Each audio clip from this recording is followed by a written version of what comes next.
En ce samedi pluvieux, il y a du monde dans la serre de la Maison des Géants pour fêter le retour de Guillaume du Bois du Renard dans cette gigantesque famille attoise.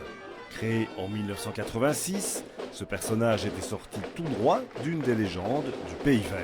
Il faut savoir qu'il y a un quartier Hâte qui est le quartier de Lorette, qui est un des 3 faubourgs et qui est surplombé par le bois du renard. Et de ce bois du renard est née une légende, qui est la légende de Coupi, Coupi le renard.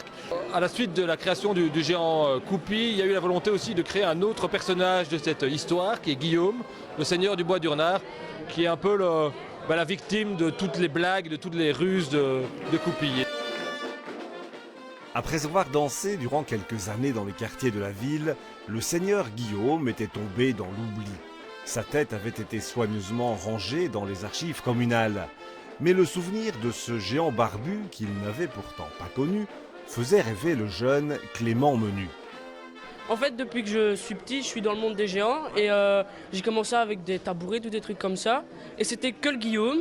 Et à un moment, c'est le 2 juillet, on a avec Renaud et des bandes d'amis, on s'est dit pourquoi on ne crée pas un géant en bois. On a essayé, ça tenait pas. Et on a été voir Georges Van Blerick, qui lui s'y connaît dans les géants, qui a fait plusieurs géants, dont la géante qui est là. Il nous a fait plein de trucs, donc franchement, il a super bien travaillé, je crois. C'est un géant avec lequel vous allez danser maintenant. Oui, on a déjà appris ailleurs. Donc Clément et moi, on a porté les géants d'Isière.